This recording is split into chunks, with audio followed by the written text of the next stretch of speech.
karek sithik dadi wong sing gharib ngaji ki sarang-arang sampean gelem mau ngaji sing tenang den selamat gitu nggih. Dalam munajat ini sengaja akan saya sampaikan hal-hal yang ringan, tapi itu menjadi solusi, menjadi jalan keluar bagi kita semua sebagai bangsa Indonesia. Ada banyak catatan sejarah. Dulu kita pernah sukses menghadapi penjajah, juga masyarakat dengan segala kesederhanaannya. Tapi yang menjadikan mereka kuat adalah bermental kullukum ra'in wa kullukum mas'ulun an ra'iyati. Semua kita bertanggung jawab terhadap proses sosial, terhadap proses kemerdekaan, juga terhadap proses berbangsa dan bernegara. Mental ra'in ini, mental menjaga, mental memberi, mental bertanggung jawab, ini yang menjaga kita. Hingga dulu para TNI, para pejuang itu di kampung-kampung dikasih ketela, dikasih gembili, dikasih hui, bisa makan. Gara-gara punya mental memberi ini bangsa kita merdeka. Dalam sejarah paling terkenal adalah ketika perang Tabuk. Itu sahabat yang saking miskinnya itu punya beras, misalnya di Indonesia kayak beras 2 kilo dikasihkan Nabi 1 kilo, yang 1 kilo untuk keluarganya. Sehingga anggaran perang ini tidak untuk biaya makan, tapi tetap untuk anggaran perang. Karena orang-orang menanggung makannya sendiri. Ini yang penting sekali supaya kita ngadepin pandemi, juga ngadepi problem. Masyarakat ini kita apresiasi, mereka juga ikut berjuang untuk menjaga ketertiban bangsa Indonesia. Bayangkan kalau kita semua ini kriminal, itu penjara penuh dan negara tidak akan mampu menampung kita semua karena kita melakukan kriminalitas, juga keuangan kita tidak cukup. Jadi sekedar tidak melakukan kesalahan itu sudah bagian dari kehebatan kita sebagai bangsa Indonesia. Itu yang dimaksud Nabi kullukum ra'in wa kullukum mas'ulun an ra'iyati. Itu sebagai mukadimah untuk refleksi atau munajat kemerdekaan. Dan kita sering baca Quran. Kadang-kadang Allah Ta'ala itu suka ngendikan yang ringan-ringan. Allah Ta'ala yang Tuhan ketemu Nabi Musa yang berstatus kalimuwah. Kalimuwah itu seorang nabi yang setiap punya problem itu komunikasi langsung dengan Allah Ta'ala. Saking terkenalnya Nabi Musa sering munajat sampai ketika beliau sakit gigi, itu langsung matur kepada Allah Ta'ala, ya Allah saya ini sakit gigi. Jadi tidak ke dokter, tidak ke tabib, tapi langsung ke Allah Ta'ala. Bersama Allah Ta'ala dikasih tahu, coba kamu ngunyah rumput ini, jenis ini. Setelah dikunyah, Nabi Musa sembuh. Suatu saat beliau sakit gigi lagi. Tidak lagi konsultasi dengan Allah, tapi langsung nyari rumput itu, kemudian dikunyah tambah sakit. Tambah sakit, Nabi Musa tanya, ya Allah ini sesuai resep pertama, kenapa tambah sakit? Jawabnya Allah, dulu kamu percaya saya punya kekuatan menyembuhkan, sekarang percaya kamu sama rumput, silahkan minta sembuh dari rumput.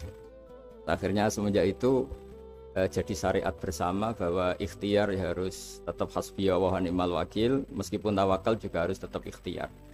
Karena di semua cerita-cerita itu Nabi Musa tidak langsung disuruh berdoa, tapi disuruh ikhtiar, yaitu dengan mengunyah rumput tertentu yang menjadi obat sakit gigi.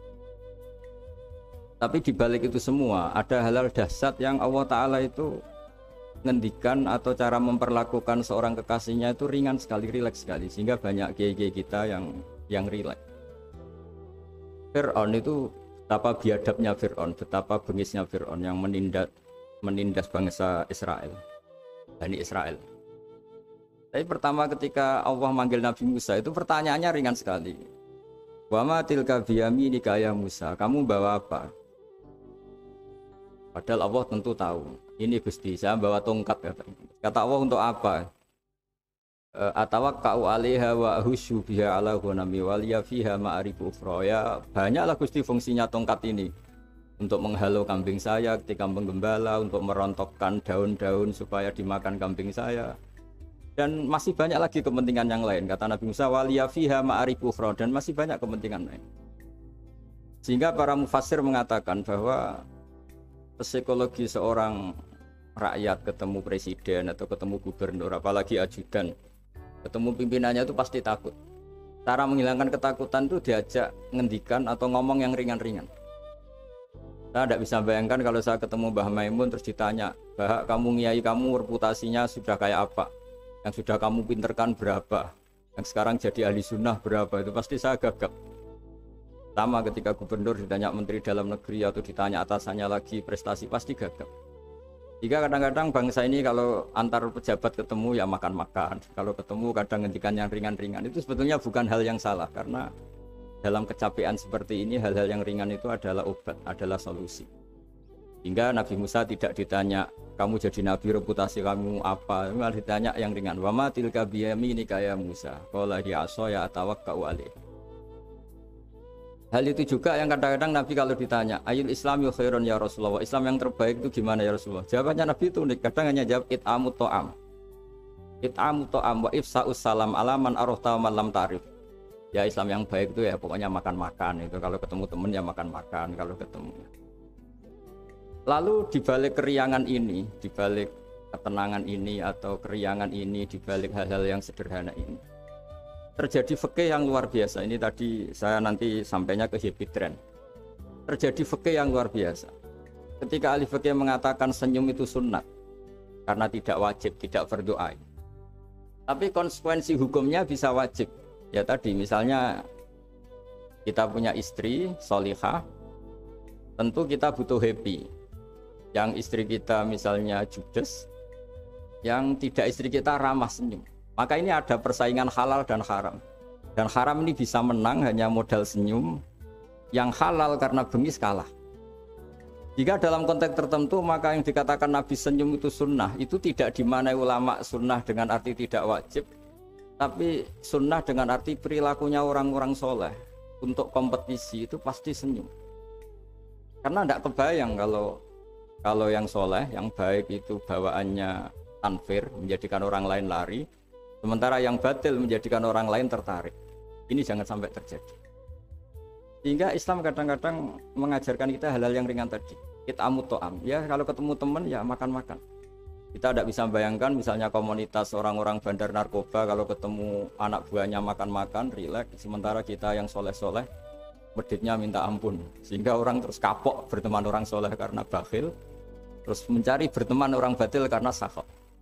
Begitu juga di perdagangan. Di perdagangan kita ingin produk halal ini menjadi inspirasi kita, menjadi mental kita, sehingga barokahnya produk halal ini kita tidak butuh lagi produk yang haram. Wa aghnina bi halalika an haramik. Semoga dengan halalmu ya Allah kita tidak butuh lagi haram. Misalnya orang-orang soleh itu kalau sholat senangnya minta ampun, bisa sholat sop awal senangnya minta ampun, menemukan imam masih takbir senangnya minta ampun, sehingga kesenangan-kesenangan ini menjadi tidak perlu lagi senang hal-hal yang haram. Makanya saya ikut ngapresiasi happy trend ini, semoga jadi sistem perdagangan yang menjadikan orang itu jauh dari haram. Di antara haram dalam Islam adalah kita tidak punya harta kemudian menjadi beban bagi orang lain, fayakuna kallan alan nas, menjadi beban orang lain. Hingga di makalah Imam Ghazali paling terkenal diantaranya muru'ah. Muru'ah itu harga diri seseorang itu punya uang, punya harta. Kata Imam Ghazali menyitir sebuah makalah orang sebelumnya, apa etika orang kalau ketemu teman? Kata orang itu jawabnya bawa uang katanya. Pokoknya kelihatan cukup gitu.